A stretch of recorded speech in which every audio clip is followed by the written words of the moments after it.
Mes sœurs bien-aimées, la liturgie d'aujourd'hui nous propose une balade biblique. Vous savez que la Bible, c'est le musée de la beauté divine. Nous venons d'entendre, dans la deuxième lecture, première lettre de Saint Paul aux Corinthiens, chapitre 2, la clé précieuse de l'interprétation de toute la Bible. La voici. De quoi nous parle la Bible?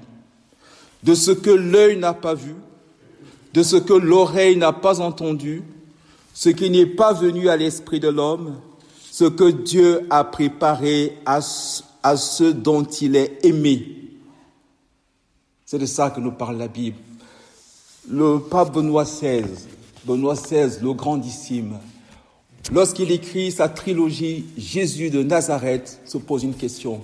Au fait, qu'est-ce que Jésus a apporté au monde, à tous les hommes, à toutes les religions? Qu'est-ce qu'il a apporté? Et je vous rappelle que c'est la question qui ouvre la cathédrale gothique du Moyen-Âge, la plus belle des cathédrales du Moyen-Âge, la Somme théologique de saint Thomas d'Aquin. Elle commence en disant, en plus des disciplines philosophiques, était-il nécessaire qu'il y ait une autre doctrine? Autrement dit, c'est ce que d'ailleurs explique la deuxième objection, étant donné que l'intelligence étudie toutes les modalités de l'être, y compris Dieu, qu'est-ce que Jésus a apporté au monde? La réponse est dans l'Évangile. Je ne suis pas venu abolir, mais accomplir. Or, le mot accompli, plérosser, c'est ça qui donne notre français plérum. Et la Bible, l'Évangile ajoute en plus, si votre justice ne surpasse pas celle des scribes et des pharisiens, vous n'entrerez pas dans le royaume des cieux. Tellement les scribes et les pharisiens étaient allés loin, c'est ce que nous disait la première lecture. Dieu a mis tout sous nos yeux pour que nous puissions choisir entre la vie et la mort, la lumière et les ténèbres. Qu'est-ce que Jésus a apporté au monde? Quand Jésus vient apporter le plérum, ploresser, c'est dans notre mot français plérum, à savoir la plénitude à laquelle on ne peut rien ajouter, c'est le sommet de la plénitude. Et quand Jésus vient donc avec sa plénitude, il trouve que le monde est divisé en deux. Il y a deux mondes. Il y a un monde théocratique, vertical, Dieu, où tout vient d'en haut. Les lois viennent de Dieu. Vous connaissez les lois. 613 commandements, ça vient de Dieu. Et Jésus trouve un monde où, pour certains, tout est horizontal.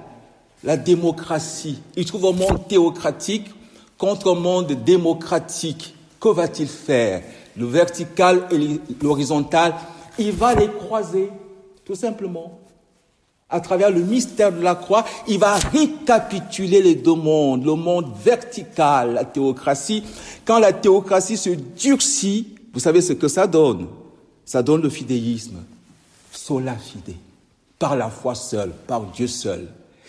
Et quand le monde horizontal durcit, la démocratie durcit, vous savez, ça donne l'humanisme, pour finir, le transhumanisme, le posthumanisme et l'athéisme.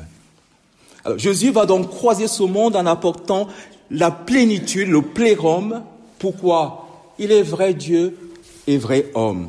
Il va apporter le plérum en nous manifestant le vrai Dieu. Dieu, personne ne l'a jamais vu. Le Fils qui est dans le sein du Père, lui nous l'a révélé. Et il va être la manifestation de l'homme véritable, c'est ce que nous dit Pilate. Ecce homo. Et cette plénitude que Jésus a apportée, c'est ce que saint Paul va saisir quand on parle de la conversion de saint Paul. C'est ce passage de la plénitude de la loi à la plénitude de la grâce apportée par Jésus-Christ. Voici comment saint Paul va donc nous rabâcher cela. Ça va être un leitmotiv dans les écrits de saint Paul.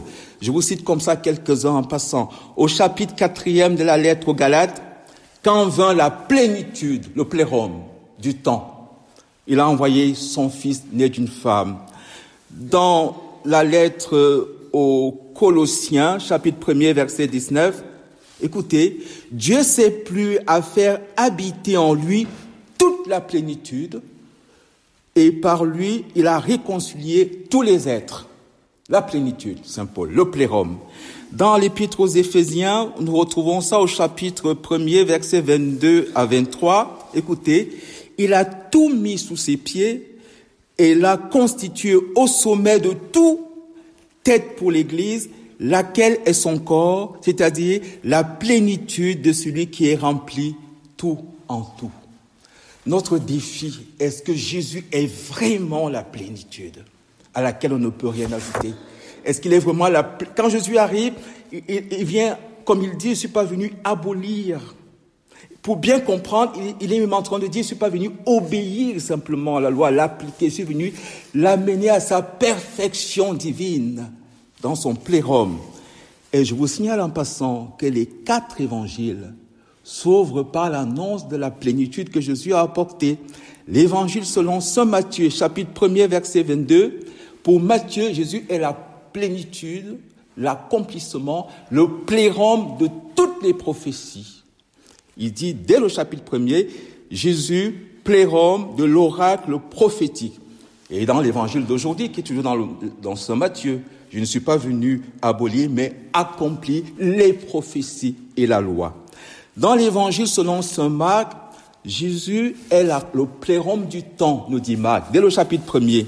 Quand vint la plénitude du temps, alors Marc dit, le royaume s'est approché et il faut croire désormais plutôt à l'évangile et non plus à autre chose que l'évangile, c'est-à-dire à la plénitude que Jésus apporte. Pour l'évangile de Luc, Jésus est le plérum de l'humanité, et le plérum de l'humanité, chapitre 1er de Saint Luc, c'est l'ange qui salue Marie en l'appelant pleine de grâce, plénitude de la grâce, kekaritomène. La plénitude, elle n'est pas seulement pleine de grâce.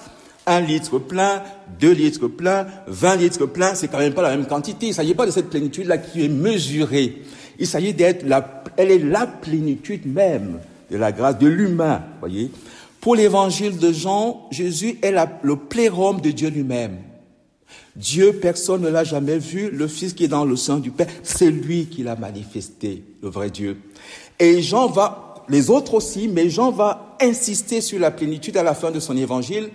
Il dit, voyant que tout était après cela, voyant que tout était accompli, plérum, pour que l'écriture soit parfaitement accomplie, plérum, Jésus dit, tout est accompli, plérum. Et donc, l'accomplissement, le plérum dont il est question ici, cette plénitude, ce remplissage, il est tellement rempli, plein, qu'on ne peut rien ajouter, c'est le sommet.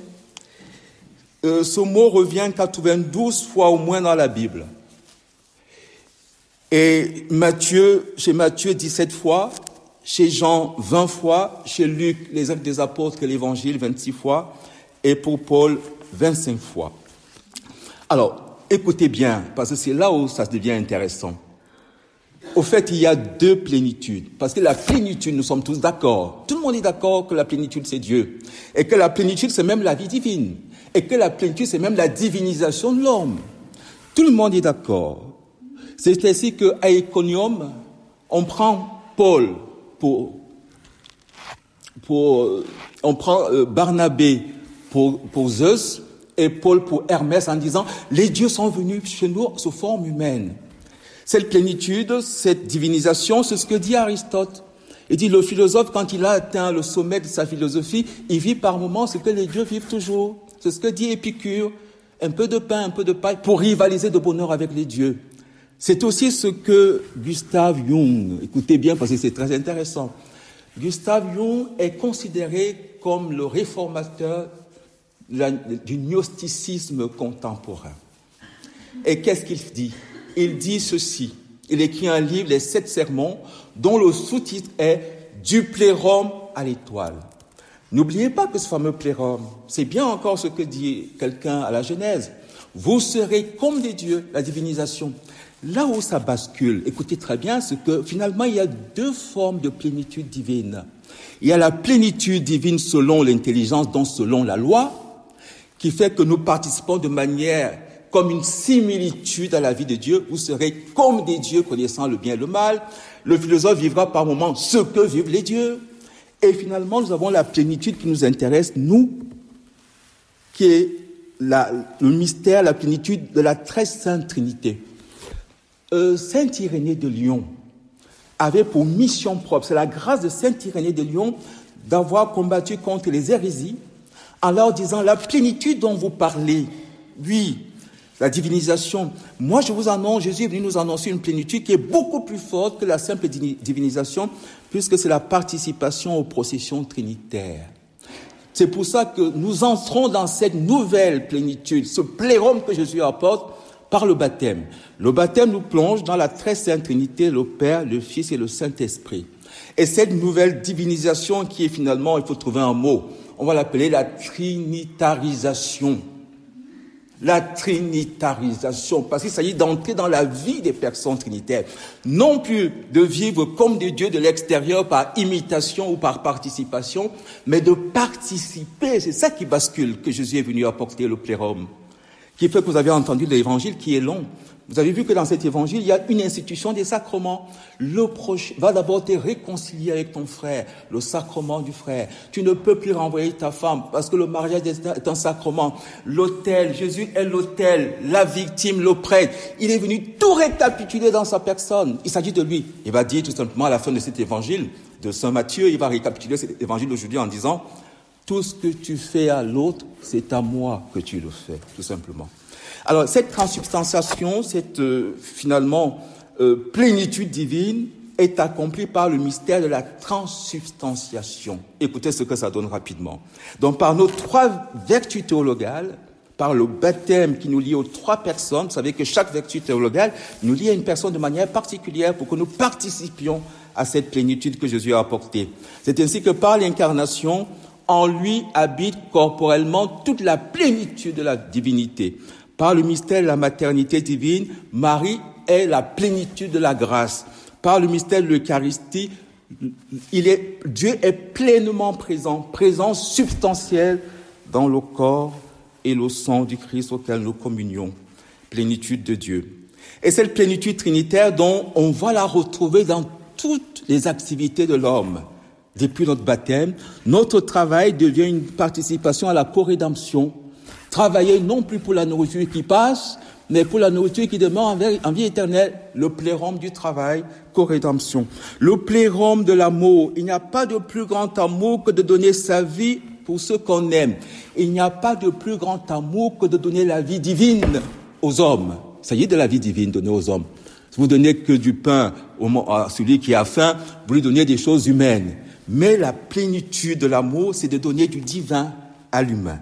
La plénitude au plan politique, je ne suis pas venu pour être servi, mais pour servir le lavement des pieds.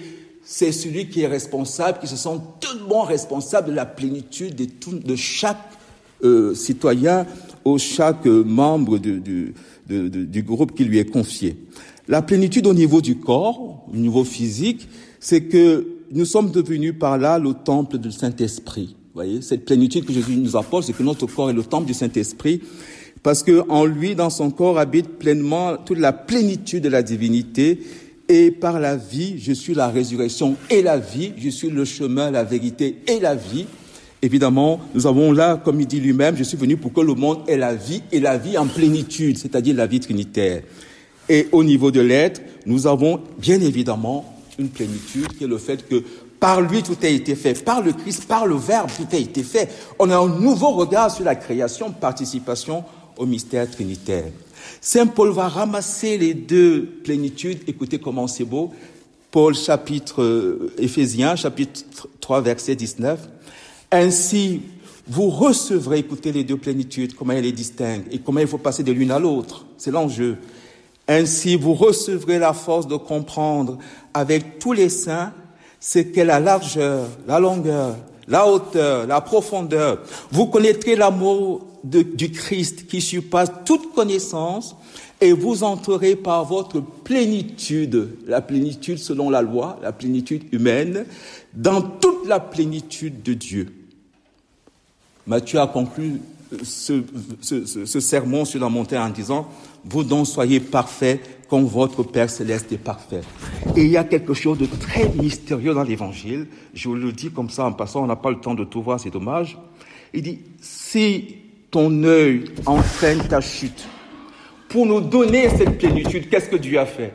Qu'est-ce que Jésus a fait pour nous? C'est une plénitude que nous ne pouvons plus acquérir par nous-mêmes parce qu'elle n'est plus selon la loi. Elle est selon la grâce, donc c'est une surabondance de dons gratuits de Dieu qui nous est fait. Et comment ce don gratuit nous a été fait? Jésus nous explique. Si ton œil entraîne ta chute, arrache-le. C'est Jésus crucifié. Il préfère entrer avec les mains crucifiées, avec des stigmates au ciel, pour que personne de nous ne soit perdu. Il dit, il vaut mieux pour toi perdre un de tes membres que d'avoir ton corps tout entier. Nous sommes le corps du Christ. Et pour avoir son corps tout entier au ciel, il a accepté d'entrer au ciel avec les mains percées, avec le cœur transpercé, avec une couronne d'épines. Voyez comment Dieu nous aime. L'évangile nous est surtout donné pour que nous entrions dans l'extase intellectuelle, que ça nous sorte de nous, que nous pensions qu'à Dieu. Et qu'en pensant à Dieu, nous ayons le regard de Dieu sur les autres et sur nous-mêmes. C'est l'enjeu de l'évangile. Regardez comment c'est beau et comment on nous décrit qu'il a accepté. Il vaut mieux pour toi perdre un de tes membres. Il vaut mieux pour toi entrer avec les pieds percés, les mains percées, le regard éteint, pour qu'un seul de ces membres ne soit pas perdu. Et c'est chacun de nous. Une fois de plus, cette petite balade biblique, vous voyez, elle est à approfondir, bien évidemment. Et Saint Paul nous le disait tout à l'heure dans la deuxième lecture. C'est à nous que Dieu, par l'Esprit, en a fait la révélation, car l'Esprit scrute au fond de toutes choses, même les profondeurs de Dieu. Et cela nous est donné. Amen.